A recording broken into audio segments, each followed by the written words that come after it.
तो बच्चों एक और प्रश्न देखते हैं हम।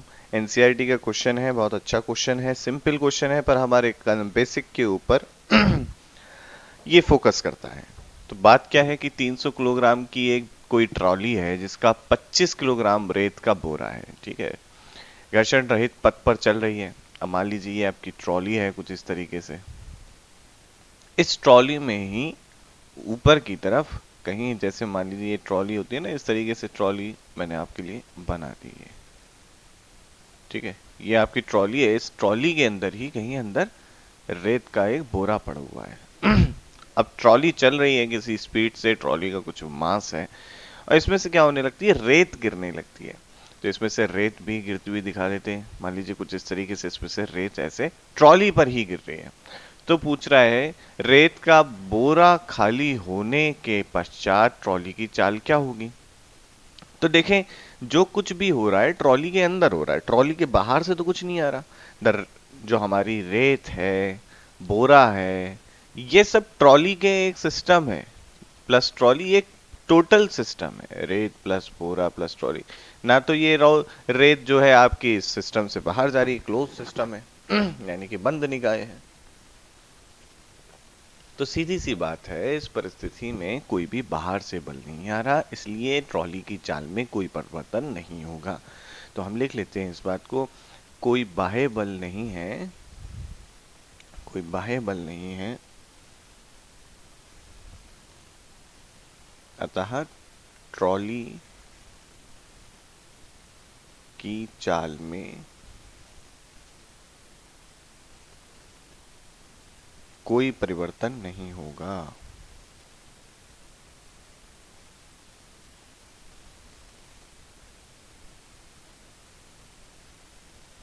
ठीक है, आगे बढ़ते हैं। किसी पवन चक्की के ब्लेड क्षेत्रफल ए के वृत्त जितना क्षेत्रफल स्पर्श करते हैं, यदि यदि ए वी वेग से वृत्त के लंबवत दिशा में हवा बह रही है। तो बच्चों देखिए, ये दे रखा है यदि हवा v वेग से वृत्त के लंबवत दिशा में बहती है तो t समय में इससे गुजरने वाली वायु का द्रव्यमान क्या होगा, वायु की गतिज ऊर्जा क्या होगी। मान लीजिए पवन चक्की 25% ऊर्जा को विद्युत ऊर्जा में रूपांतरित कर देती है। अब दे दिए इनने पैरामीटर, यदि a बराबर इतना दे दिया, v बराबर इतना दे दिया, तो वायु का घनत्व तो इतना दे दिया, तो उत्पन्न शक्ति का परिकलन भी कीजिए। तो एक सवाल बहुत अच्छा बना दिया है, मतलब सवाल बहुत बढ़िया है। और देखिए ऐसे ही नीट में सवाल पूछे जाते हैं। एनसीईआरटी की ये प्रॉब्लम आपके बेसिक पे बच्चों बहुत हिट कर रही है। आपके अगर बेसिक अच्छे हैं, आप बहुत आसानी से कर सकते हैं। तो देखिए हम देखते हैं कि भाई देखिए पवन चक्की है जो कुछ इस तरीके से है, ये पवन चक्की के बच्चे ब्लेड जो है ऐसे गोल गोल घूम रहे हैं। अब क्या हो रहा है कि इधर से जो है हवा निकल रही है, मान लीजिए ऐसे इधर से हवा निकल रही है ये। तो ये v वेग से हवा निकल रही है, और इसका एरिया जो दे रखा है ए दे रखा है। तो हमसे पूछ लिया गया कि बताइए कि कितना हवा निकल रही है। तो सबसे पहले हम निकालते हैं कि कितनी हवा पर यूनिट सेकंड निकल रही है। तो हवा प्रति सेकंड, हवा का आयतन कितना बाहर आ रहा है, प्रति सेकंड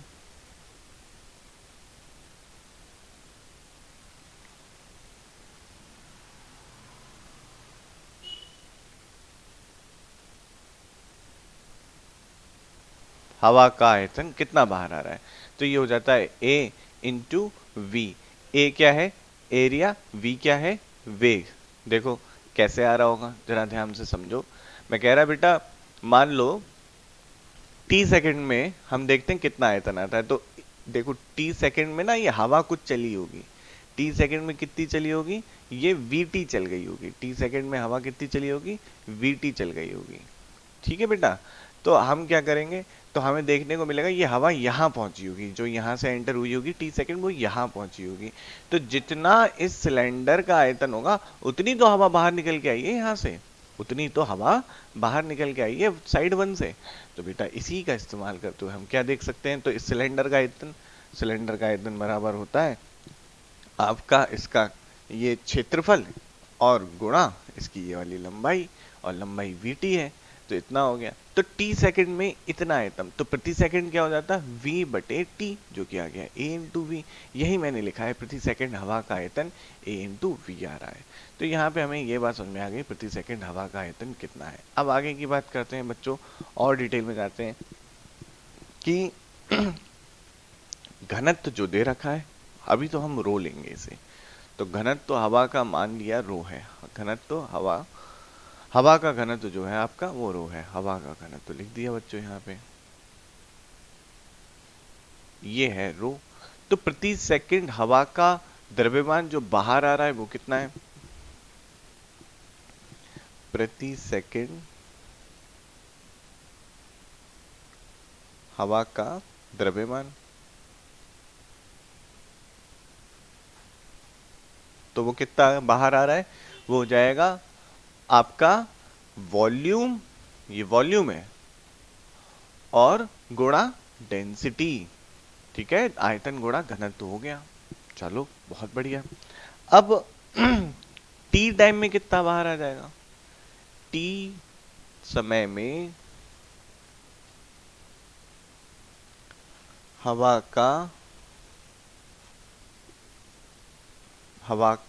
का बाहर आए हुए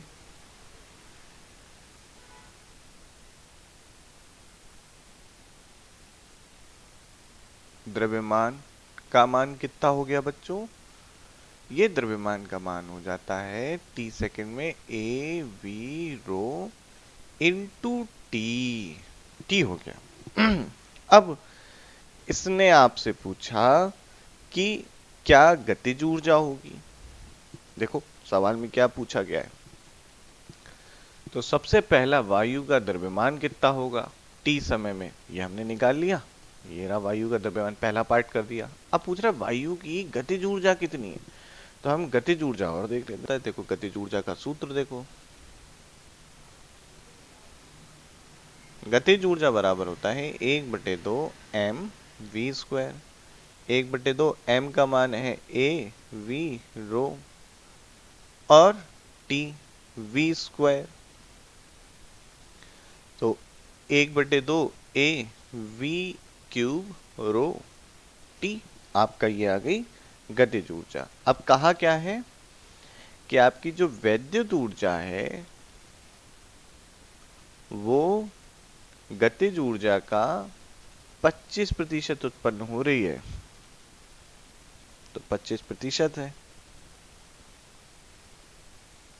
तो हम इसे क्या लिख देंगे, 25/100 गुणा गतिज ऊर्जा, और गतिज ऊर्जा कितनी है 1/2 वी क्यूब रो टी, ये हो गया 1/4 बराबर 1/8 ए वी क्यूब रो टी। तो ये हो गई आपका आंसर।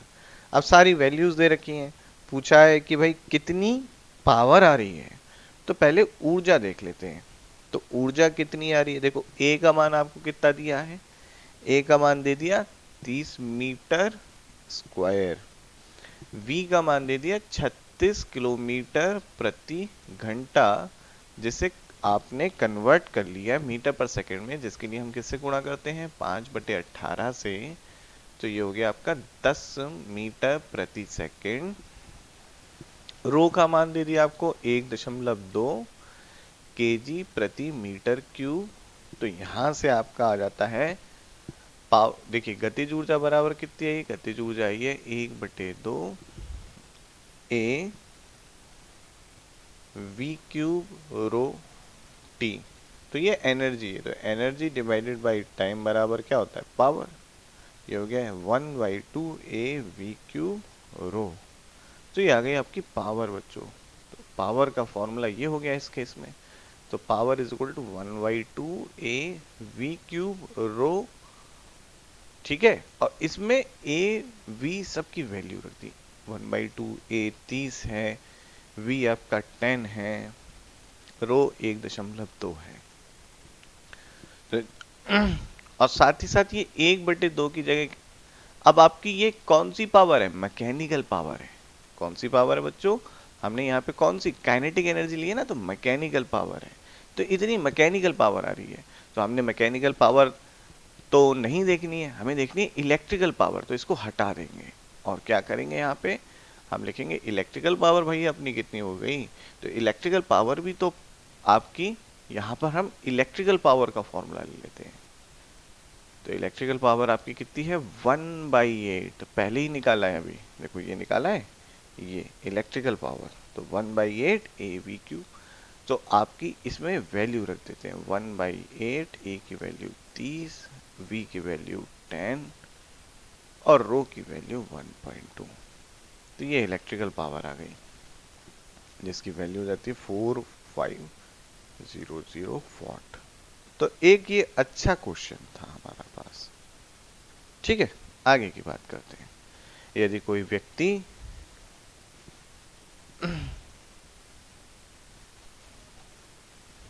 यदि कोई व्यक्ति 8 किलोवाट विद्युत शक्ति का उपभोग करता है, किसी क्षैतिज सतह पर आपतित होने वाली सौर ऊर्जा की औसत दर जो है 200 वाट मीटर स्क्वायर है, माइनस मतलब प्रति मीटर स्क्वायर है। यदि इस ऊर्जा का 20% भाग लाभदायक ऊर्जा में रूपांतरित किया जा सकता है, तो 8 किलोवाट की विद्युत आपूर्ति के लिए कितने क्षेत्रफल की आवश्यकता होगी। इस क्षेत्रफल की तुलना किसी विशिष्ट भवन की छत की क्षेत्रफल से कीजिए। तो परिवार को कितनी चाहिए, 8 किलोवाट ऊर्जा चाहिए, मतलब आपकी शक्ति चाहिए, यानी कि 8 किलोवाट शक्ति उसे चाहिए। इतनी शक्ति का उपभोग कर रहा है। ठीक है, कितनी, 8 किलोवाट विद्युत शक्ति है। तो पी इलेक्ट्रिकल हम लिख लेते हैं इसे, पी इलेक्ट्रिकल। इसके बाद बच्चों क्या है, कह रहे हैं कि 20% जो है, अब आपकी सूरज, देखो सौर पैनल आप लोगों ने देखे होंगे, लोग छत के बाहर स्ट्रीट लैंप पे भी लगे हुए आपको देखने को मिलते हैं।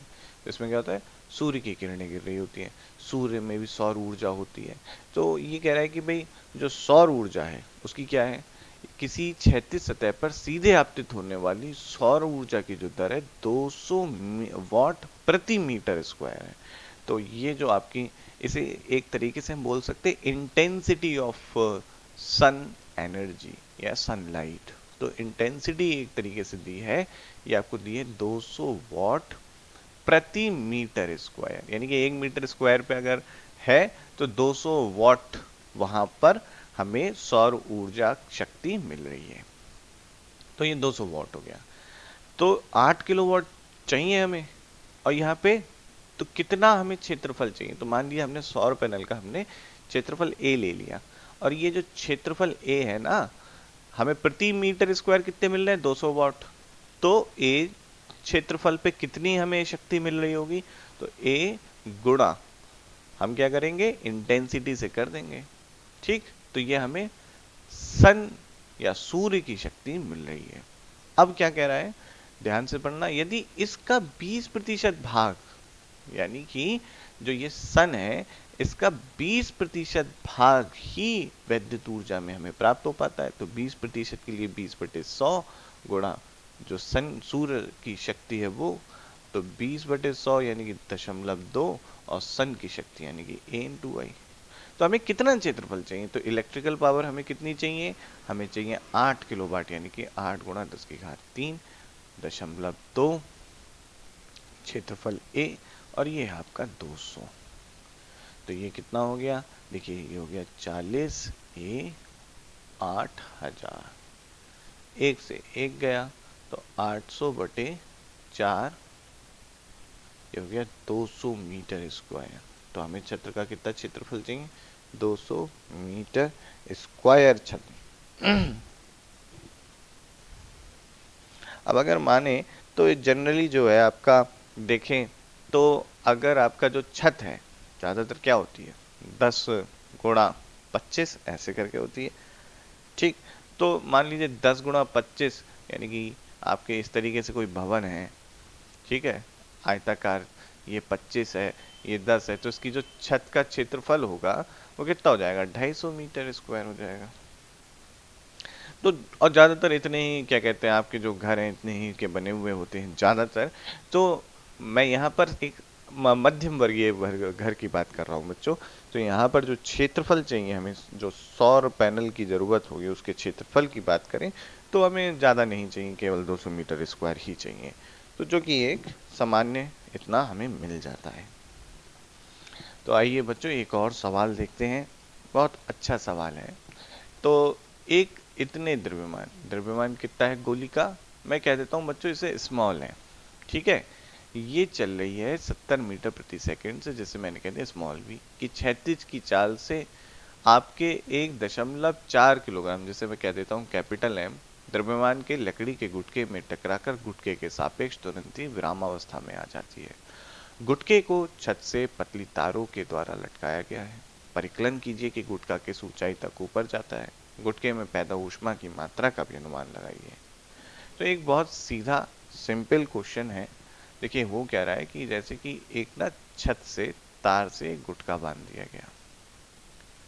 अब क्या हुआ, इसका द्रव्यमान m है, यहां से एक गोली चली, गोली आई और ये खचाक एकदम इसमें घुस गई। अब यहां पर घुस गई और जैसे ही घुसी वैसे ही दोनों साथ साथ चलने लगे, यानी तभी तो सापेक्ष विराम अवस्था में आ गया, तो दोनों साथ साथ चलने लगे। यानी कि अब गोली जो है बाद में गोली घुसने के बाद की स्थिति क्या है, गोली घुसने के बाद दोनों साथ साथ चल रहे हैं, यानी कि गोली इसके अंदर ही है और ऐसे करके ये अब चल रही है। तो गुटका और गोली एक साथ चल रहे हैं। तो ये पूछ रहे कि किस अधिकतम ऊंचाई तक ये ऊपर उठेगा, स्मॉल एच कितना होगा, बात को समझिएगा, स्मॉल एच कितना होगा ये जानना चाहते हैं। तो यहां पर देखिए जो आपका गोली है, जब ये गोली गुटके के अंदर घुस रही होगी तो यहां पर जो प्रतिरोधी बल है, प्रतिरोधी बल यहां पर आपका संरक्षी नहीं है, असंरक्षी बल है। तो असंरक्षी बलों में यांत्रिक ऊर्जा, याद रखिएगा, असंरक्षी बलों से यांत्रिक ऊर्जा में जो है परिवर्तन हो जाता है, यांत्रिक ऊर्जा संरक्षित नहीं रहती। तो यहाँ पे हम यांत्रिक ऊर्जा का संरक्षण का नियम का इस्तेमाल नहीं लगा सकते, ठीक है। लेकिन ऊर्जा संरक्षण है, यांत्रिक ऊर्जा संरक्षित नहीं है, वो ऊर्जा किसी और रूप में जैसे ऊष्मा के रूप में निकल गई होगी। तो यहाँ पर एक बात ये भी है। तो अब देखिए मान लीजिए v वेग से गोली आ रही है आपकी, जो कि दिया है, और इस गोली का जो मास है वो m है। लेकिन अब गुटका जो है और गोली जो है इनके बीच में कैसे बल आए होंगे, आंतरिक बल आए होंगे, तो संवेग संरक्षण रहेगा। तो अभी हम इसको पूरे को किस किस को, कि ये जो गोली है और ये जो गुटका है इसको एक निकाय मान लेते हैं, एक सिस्टम मान लेते हैं। तो हम क्या लिखेंगे, हम यहां से लिखेंगे कि इस सिस्टम का जो प्रारंभिक संवेग है वो कितना हो जाएगा, एम वी गोली का हो गया, और बड़ा एम, और इसका ये तो रेस्ट पे है, विरामावस्था में, तो शून्य, तो हो गया एम वी। फिर अगर माने टकराने के ठीक बाद की परिस्थिति, दोनों समान वेग कोई कैपिटल वी से चलने लगे, तो इस निकाय का जो फाइनल मोमेंटम है वो कितना हो जाएगा, m इंटू कैपिटल वी, ये हो जाएगा। और प्लस ये तो गुटके का हो गया, गोली का भी तो देखना पड़ेगा, तो m इंटू कैपिटल वी। तो हम क्या करते हैं, v को उभयनिष्ठ यानी कि कॉमन ले लेते हैं। तो हम कहेंगे सिस्टम का फाइनल मोमेंटम और इनिशियल मोमेंटम यानी कि संवेग बराबर होना चाहिए। कारण क्या है, संवेग संरक्षण का नियम, कोई भी बाह्य बल नहीं है, संवेग संरक्षण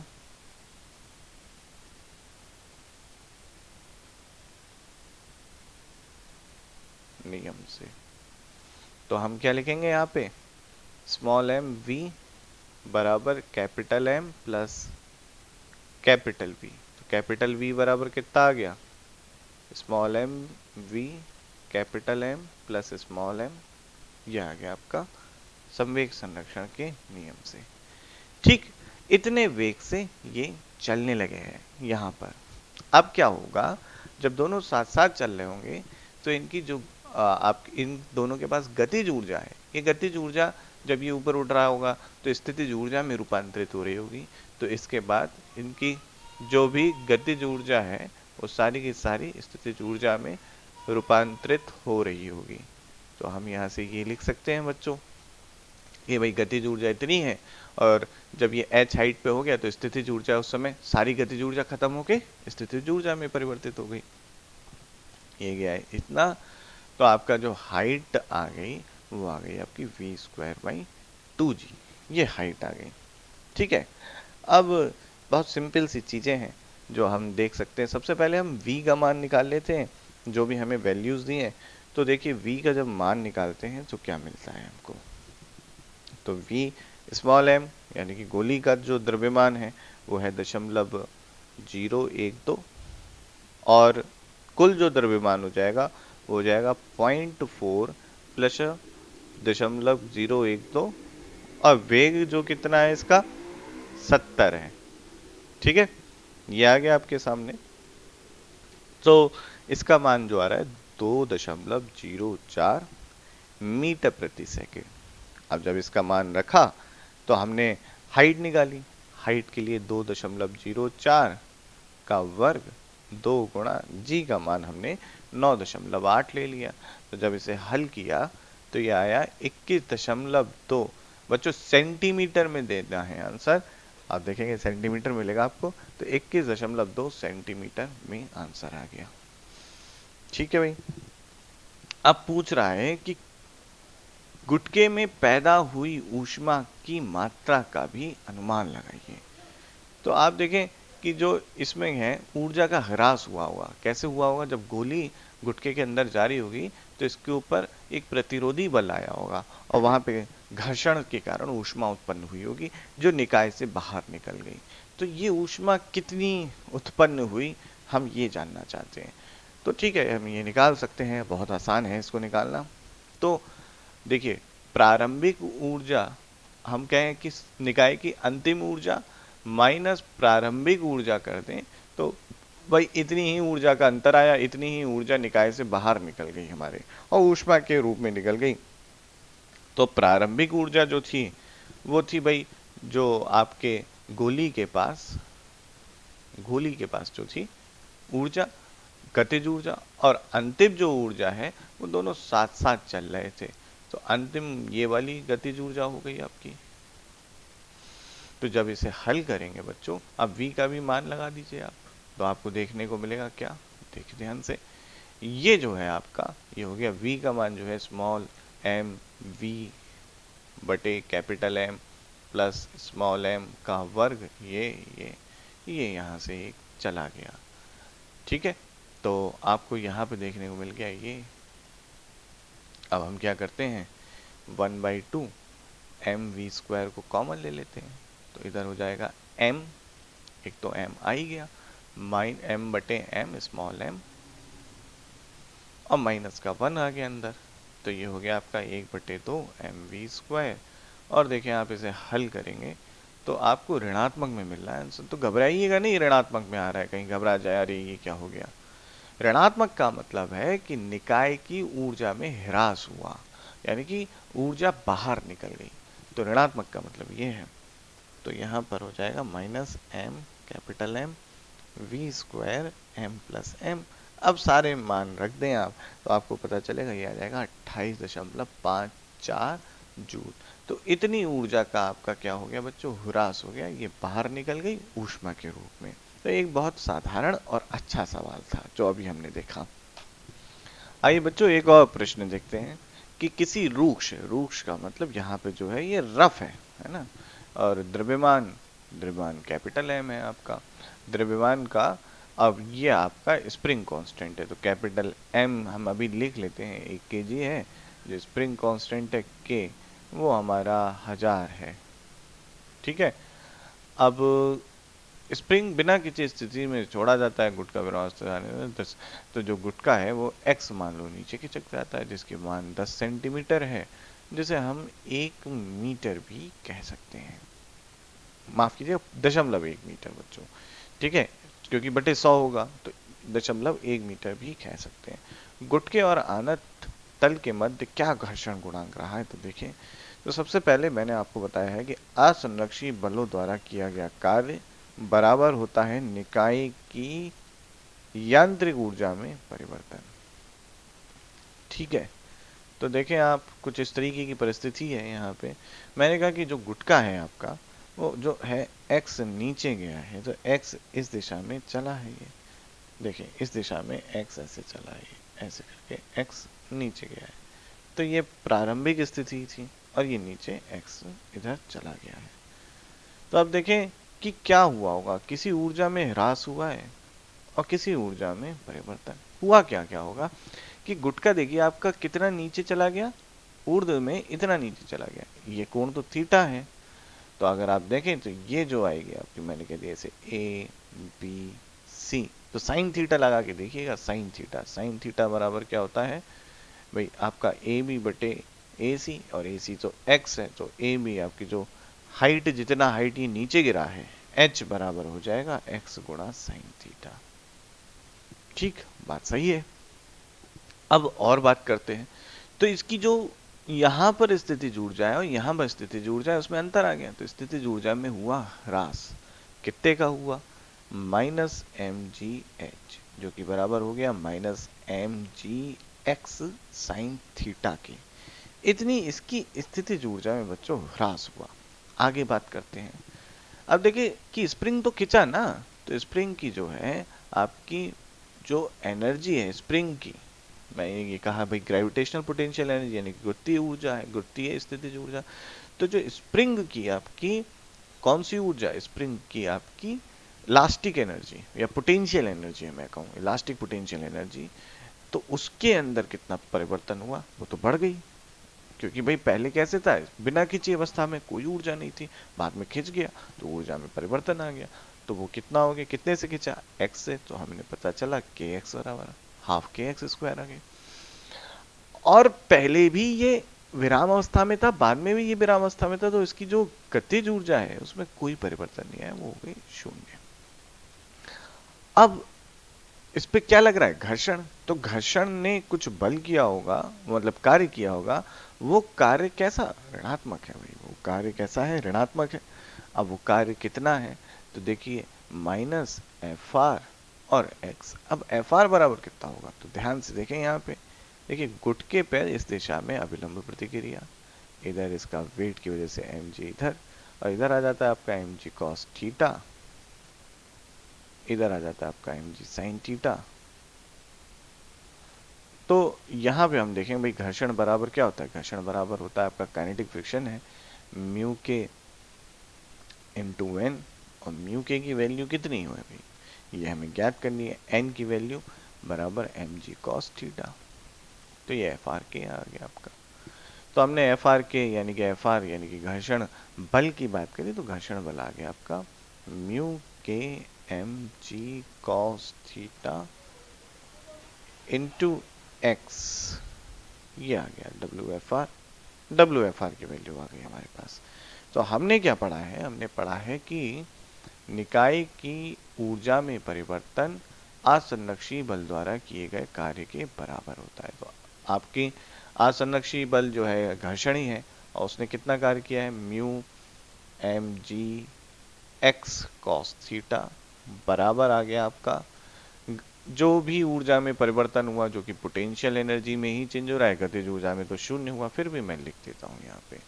तो ये कितना हुआ भाई, ये आपके स्प्रिंग की भी है और गुरुत्वीय भी है, दोनों है, दोनों में चेंज हो रहा है। तो यहाँ पे स्प्रिंग वाली जो है वो हो गई हाफ के एक्स स्क्वायर, और जो आपकी गुरुत्वीय है वो हो गई minus M G X sine theta, ये आ गई माइनस का mu M G X cos theta. तो देखिए x से एक x कैंसिल कर दिया मैंने। तो हमें निकालना क्या है, म्यू का मान निकालना चाहते हैं। तो म्यू बराबर क्या आ जाएगा, आप देखें तो म्यू बराबर आ जाएगा आपका सारा मान रखते जाएंगे और देखते जाएंगे। तो देखिए चलिए मैं इसे ऐसे ही हल कर देता हूँ, 1/2 ये हो जाएगा आपका M G sine theta minus 1/2 के X is equal to mu M G cos theta.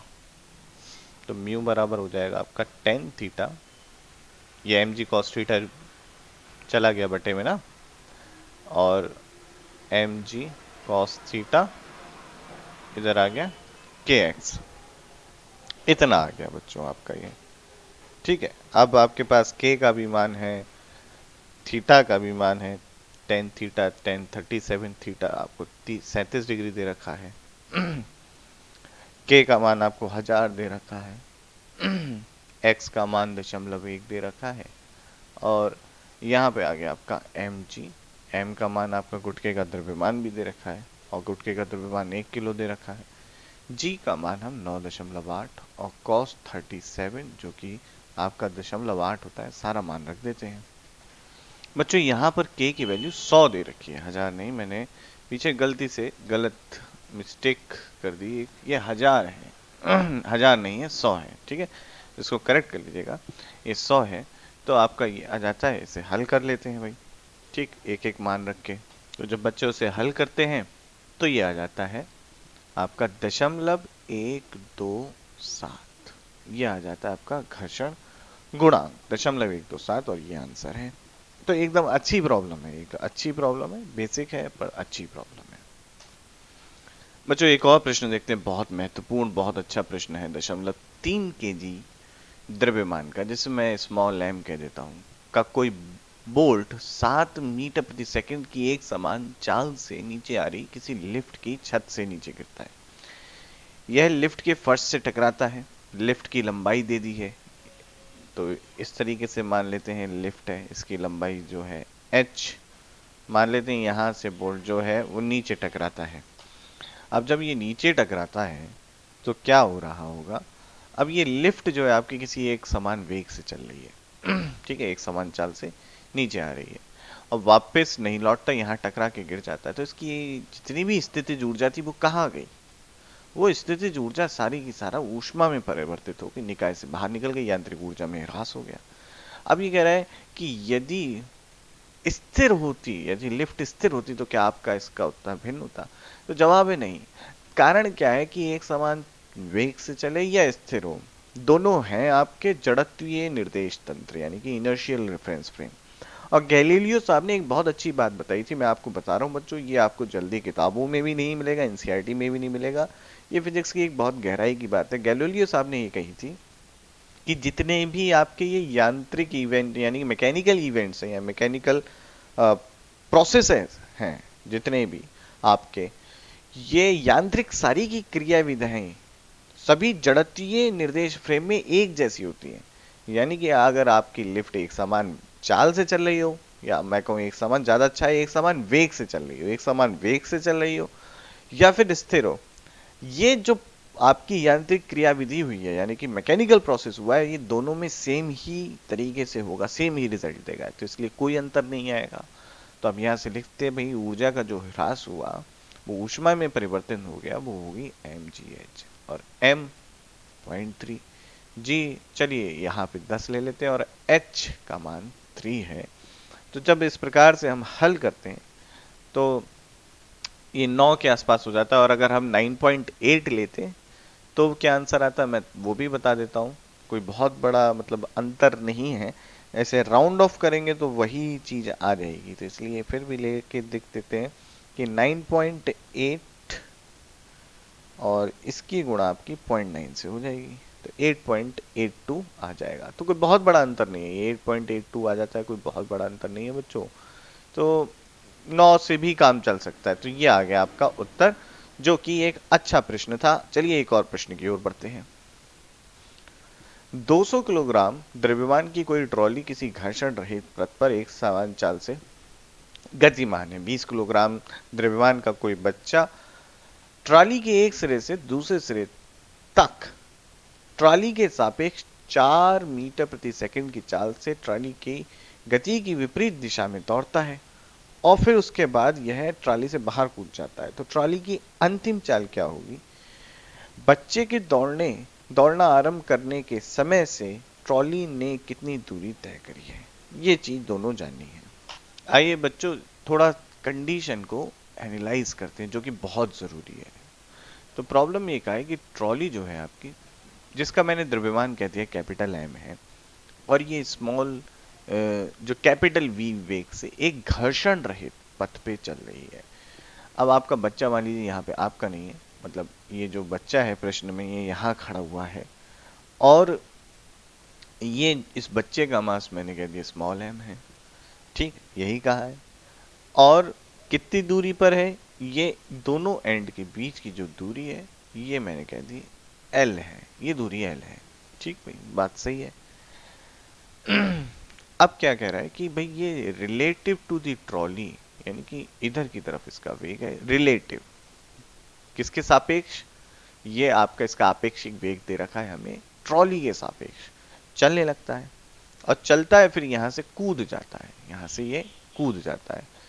तो पूछा है कि final speed of the trolley क्या होगी। अब ये चल पा रहा है तो यानी कि ट्रॉली और बच्चे के बीच में घर्षण तो उपस्थित है ही, और ट्रॉली की अंतिम स्पीड के बाद पूछा है कि कितना, जब से ये चलना चालू किया तब से लेके जब ये कूदा तब तक ट्रॉली कितना चली, ये हमें ज्ञात करना है। तो देखते हैं भाई क्या किस तरीके से प्रश्न करें। तो बच्चों देखिए, सबसे पहले ना हम ये निकालते हैं कि ये कितने समय बाद कूदेगा, ठीक है, कितने समय बाद, यानी कि जब से ये चलना चालू हुआ, यहां से लेके यहां तक की बात करूं मैं, तो जब से ये चलना चालू हुआ तो यहां से यहां तक इसने कितना समय लिया। तो देखिए इसका जो विस्थापन हुआ ट्रॉली के सापेक्ष वो कितना है, एल है, और कितना इसका ट्रॉली के सापेक्ष जो आपेक्षिक वेग क्या है, यानी कि रिलेटिव वेलोसिटी, वो कितनी है, वी आर है। तो आपेक्षिक इतना विस्थापन बटे आपेक्षिक वेग, तो इतना टाइम लिया। अब अगर देखें तो आपको एल कितना दे रखा है, एल पे चलते हैं, तो एल आपको 10 दे रखा है और आपेक्षिक वेग 4 दे रखा है। तो हम इसके मान को रख देते हैं 10 बटे 4, 2.5 सेकंड बाद ये कूद जाएगा। अब इसमें पूछा क्या क्या है कि ट्रॉली की अंतिम चाल क्या होगी, तो ट्रॉली की हमें अंतिम चाल देखनी है। मैंने मान लिया, ध्यान से समझिएगा, मैंने मान लिया कि अभी प्रारंभिक चाल कितनी है भाई, पहले देखो इस निकाय के ऊपर कोई भी बाह्य बल नहीं आ रहा, तो इस पूरे के पूरे निकाय का, यानी कि निकाय में कौन कौन है हमारा, ये ट्रॉली प्लस बच्चा, इनका संवेग कुल हमेशा संरक्षित रहेगा। तो इनिशियल मोमेंटम कितना है सिस्टम का, जब बच्चा चलना भी प्रारंभ नहीं किया है उस समय इसका जो इनिशियल मोमेंटम है वो कितना है, तो दोनों सेम वेलोसिटी से चल रहे हैं। तो देखिए m प्लस स्मॉल m, और दोनों की जो वेलोसिटी है वो भी सेम है, दैट इज कैपिटल V। अगर हम इसको न्यूमेरिक वैल्यू में भी बात करें तो कितना हो जाता है, देखिए 20 किलो का तो बच्चा है आपका, 200 किलो की ट्राली है, और वेग 36 किलोमीटर प्रति घंटा है, जैसे हमने बदल लिया तो 10 मीटर पर सेकंड में आ गया, तो ये हो गया आपका 2200, इधर आ गया केजी मीटर पर सेकंड, ये न्यूटन सेकंड, इतना मैं कह सकता हूं। तो इतना प्रारंभिक संवेग है। अब जब बच्चे ने चलना प्रारंभ किया, मैंने कहा भाई ये तो हमें जो वेग दिया है अपेक्षिक वेग दिया है, तो बच्चे की मैंने मान ली, बच्चे का जो वेग है, जो बच्चे का वास्तविक वेग है, या मैं बोलूं the velocity of this child with respect to ground frame, यानी कि जो बाहर से देख रहा है उसके सापेक्ष मैंने कह दी भाई ये वी सी है, ठीक।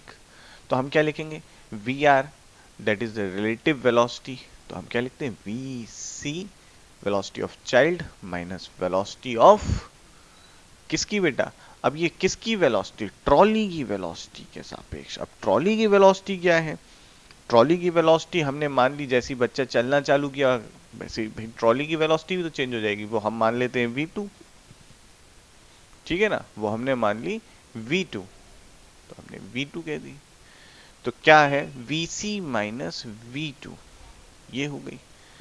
तो आपकी वेलोसिटी ऑफ चाइल्ड कितनी हो गई, वो कितनी हो गई, vr वेक्टर प्लस v2। अब vr आपकी इस दिशा में है तो माइनस का 4 ले लीजिए, और v2 को हमने ऐसे ही रहने दिया, तो वेलोसिटी ऑफ चाइल्ड हमें मिल गई। तो अब आप देखें संवेग, अंतिम संवेग क्या हो जाएगा, अंतिम संवेग हो जाएगा फाइनल मोमेंटम, भाई बच्चे यानी कि इसे मैं वी में ही रहने देता हूं बच्चों। मैं पहले वेक्टर में इसे सॉल्व करूंगा, बाद में फाइनल वैल्यू भी रख लूंगा। तो वी आर वेक्टर एम, बच्चे का संवेग वी आर, मैं और अच्छे से डिटेल में लिखता हूं आपके लिए। भाई फाइनल क्या हो जाएगा, बच्चे का संवेग प्लस ट्रॉली का संवेग जो कि कैपिटल V2 लिखा है। और अच्छे से लिखें तो M V C V R plus V2 vector and M V2 vector, जो कि बराबर हो गया आपका, देखें ध्यान से, तो m plus capital M V2 vector plus m VR vector. ये हो गया सिस्टम का फाइनल मोमेंटम। अब कंजर्वेशन ऑफ मोमेंटम क्या कहता है, देखिए ये भी वेक्टर फॉर्मेट में ही लिख दिया मैंने कि अगर कोई भी बाह्य बल नहीं है तो हमारे सिस्टम का इनिशियल और फाइनल मोमेंटम दोनों रहता है सेम। इसी चीज का इस्तेमाल किया। तो इनिशियल मोमेंटम है आपका capital M plus small m, V vector बराबर रहना चाहिए आपका, अंतिम कितना है, देखिए अंतिम हमने लिखा है m small m V2 vector plus m VC vector. ठीक है, वेलोसिटी ऑफ चाइल्ड, जो कि माफ कीजिएगा यहाँ पे VR आएगा, रिलेटिव वेलोसिटी। तो अब हमें देखना क्या है, ट्रॉली की वेलोसिटी देखना चाहते थे भाई। तो ये हो गया m VR m plus m, और यहां पर माइनस का साइन। ठीक है भाई, ये इधर गया आपका, थोड़ा सा और अच्छे से बेटे लिख देते हम। तो हमें V2 देखना है, तो ये हो जाएगा आपका, यहां पर आ जाएगा V वेक्टर माइनस दिस। ठीक, ये आ गया V वेक्टर इधर की तरफ है, कितना है ये है आपका 10 मीटर पर सेकंड इधर की डायरेक्शन में। वी आर आपका इस डायरेक्शन में, नेगेटिव नेगेटिव पॉजिटिव हो जाएगा, तो प्लस m 20 नीचे 220 और वी आर 4। तो बच्चों अब इसे हल किया तो देखते हैं कितना आया, भाई ये आ गया 10, और इसे हल किया तो 10.36, तो 10.36 आपकी आ गई ट्रॉली की चाल, या भाई इस दिशा में ट्रॉली की इतनी स्पीड बढ़ गई।